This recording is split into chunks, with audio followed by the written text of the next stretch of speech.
Dura dursoo hangafoota oduu. Qaamni nageenyaa dirqama araaraatti akka deebi'uuf tarkaanfiin fudhatamaa jira. Waraanni bilisummaa Oromoo WBO dirqamuun marii nagaa dhiyaateef akka fudhatuuf mootummaan tarkaanfii fudhataa jira jedhame.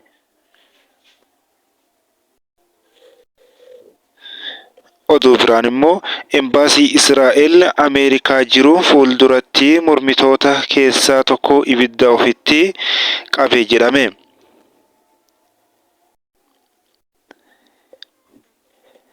Daandiin qilleensa Itoophiyaa korojoo beekamaa fe'uu dhorke.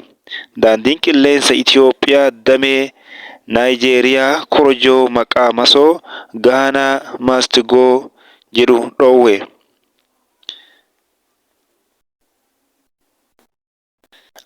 Ashama harka fuunee kun ardii miidiyaa neetwoorkii amma oduu bal'inaa. Waraanni bilisummaa Oromoo WBO'n dirqamuun marii nageenyaa dhiyaateef akka fudhatuuf mootummaan tarkaanfii fudhataa jira jechuun biiroon koominikeeshinii mootummaa naannoo Oromiyaa gabaase. Kun yeroo Ameerikaa fi IGAD dabalatee qaamoleen adda addaa mootummaa fi waraana bilisummaa Oromoo marsaa sadaffaan wal arguun wal dhabdee isaanii akka furataniif waamicha gochaa jiranitti dhagahame. Biiroon koominikeeshinii mootummaa naannoo Oromiyaa hoogganaa biirichaa obbo Haayiluu Adunyaa turtii dhaabbata Pirees Itoophiyaa waliin taasisan waabeeffachuun fuula feesbuukii isaa irratti akka maxxansetti mootummaan fedhii nageenyaa buusuuf qaburratti kan ka'e kanaan dura karaa duudhaa Oromoo eegeen abbootii gadaa, haadholii siinqee fi jaarsota biyyaa murnicha gara nageenyaatti akka deebi'uuf yaalii taasisaa tureera jedhe. Ammas qaama sadaffaa murnichi barbaadee guutuunis marii marsaa lammaffaa Taanzaaniyaatti taasiseera.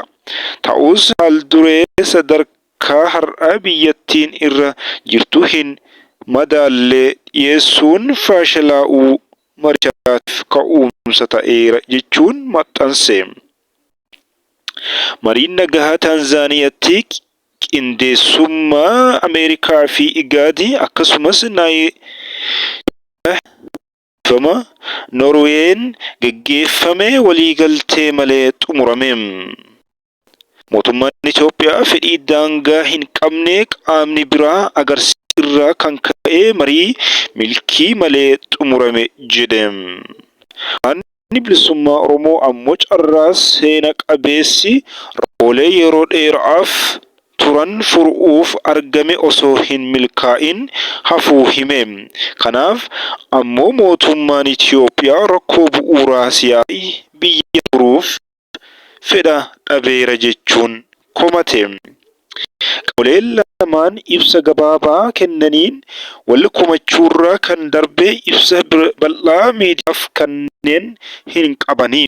Maal irratti wal tahuun maal irratti wal dhaban kan jedhus hedduu hin beekamu. Mariin nagaa marsaa jalqabaa fi lammaffaa mootummaa Itoophiyaa fi waraana bilisummaa Oromoo gidduutti yeroo jalqabee mootummaan kutaalee Oromiyaa adda addaa keessatti waraana jabaa gaggeessaa ture. Kun maaliif akka tahe ifatti osoo hin beekamin turus obbo Haayiluun akka waraana bilisummaa Oromoo kan isaan shan jedhan dirqamee marii araaraa dhiyaateef fudhatuuf jedhan. Qondaalli mootummaa Itoophiyaa obbo Taayyee Danda'a waliigaltee irra gahamuu dhabuu isaatiitti gadduus ibsuun yeroo mariin jalqabutti dibbee waraanaa reebuun maaliif barbaachise jechuun gocha akkasii gidiraa hawaasarra bubbulee daraan hammeessuurraa kan hafe fala akka hin fidne kaasuun eeqanii. Haa ta'u malee waraanni mootummaa fi waraanni bilisummaa Oromoo gidduutti waggoota 5 darban gaggeeffamaa ture osoo xumuramuu qabu hin argatin tureera.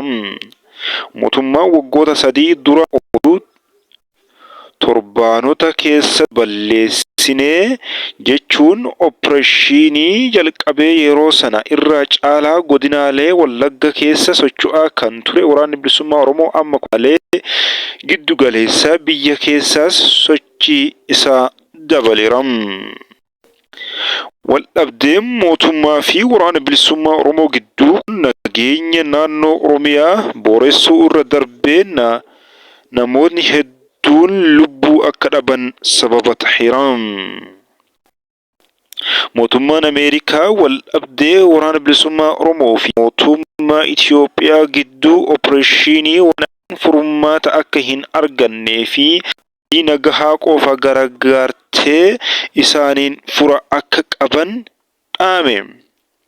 Kun ejjennoo mootummaa Ameerikaa akka tahee fi mootummaa Itoophiyaa beeksisuus anfa Afrikaatti ergamaan addaa Maayik Hamar koree dhaabbii hariiroo alaa koongiraansii US darbee dhimma Itoophiyaa irratti wal gahii geggeesse irratti himaniiru.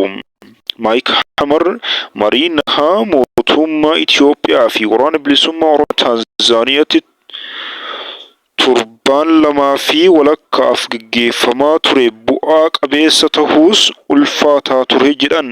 Kanaaf yeroo gabaabaatti bu'aa barbaadamu fiduu hin dandeenye jedhanii hanga dhumaatti mootummaan Ameerikaa cimsee maricha akka deeggaruu fi waliigalteerra gahaniif akka hojjetu hime.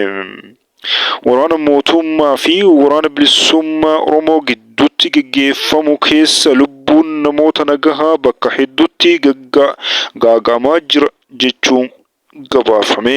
Gabaasni kan BBC'ti.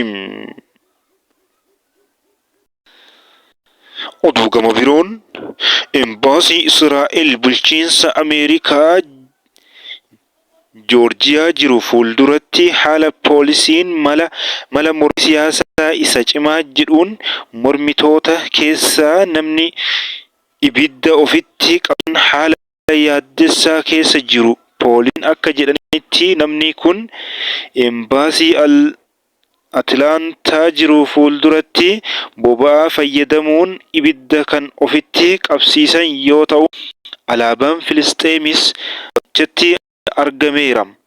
Umurii fi korniyaan nama kanaa ifa hin taasifamne. Eegumsa balaa kanaa oolchuuf yaales miidhameera. Poolisiin ibsetti namni mormiirra ture kun bakka sana kan ga'e akka sa'aatii biyyattiitti guyyaa sa'aatii 6:17 irratti ture. Gamoon kun ammallee nageenya akka qabu amanna yaaddoo hin agarru jechuun hoogganaan poolisii Daariin Shirboom ibseera. Kun gocha mormii siyaasaadha jennee amanna.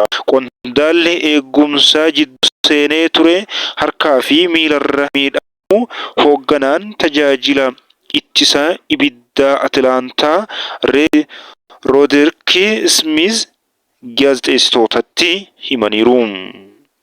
Namni mormii irra turee fi qondaalli eegumsaa lamaanuu hospitaala naannichaatti geeffamaniiru. Kibba baha US'tti qondaala dippiloomaasii Israa'el kan taate Anatis Sultaan adoon ibsa baasteen ergamni dippiloomaasii isaanii gocha ibiddaan of gubuu gamoo waajjirichaa duratti raawwateen gadduu himteetti. Jibbaa fi aariin Israa'eliif jiru haala suukkanneessaa kanaan yommuu ibsamu arguun nama gaddisiisa jette. Eegumsi lubbuu kaayyoo keenyaa isa ijoodha. Qondaala nageenyaa gocha kana oolchuu utuu yaalu miidhameef gadda keenya ibsina. Waliigaltee yeroo kaasa dhaabuu Hamaasii fi Israa'el gidduu guyyaa 7 booda jimaata ganama lolli deebi'ee eegaleera. haleellaa Hamaas onkololeessa torba Israa'el irra geggeesseen namoonni 1,200 ajjeefamanii namoonni 240 ta'an ammoo butamanii turan. Israa'el kana hordofuun haleellaa gatti geggeessiteen ammoo namootni 15,000 ta'an ajjeefamanii.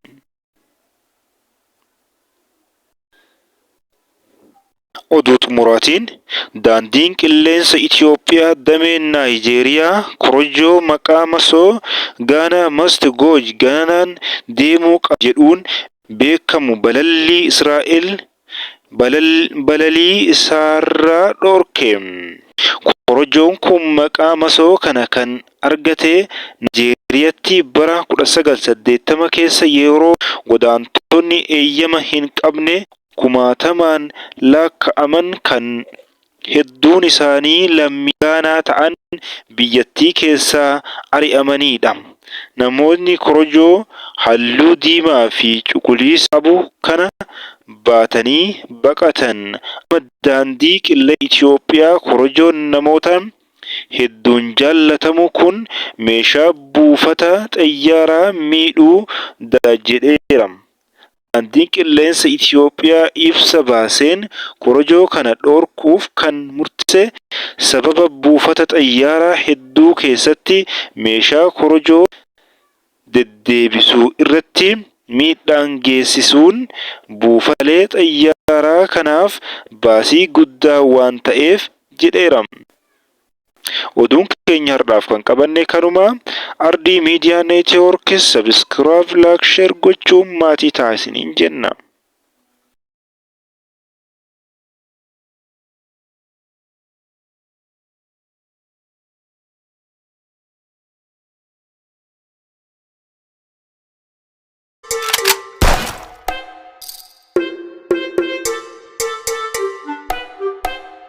Subscribe to my channel.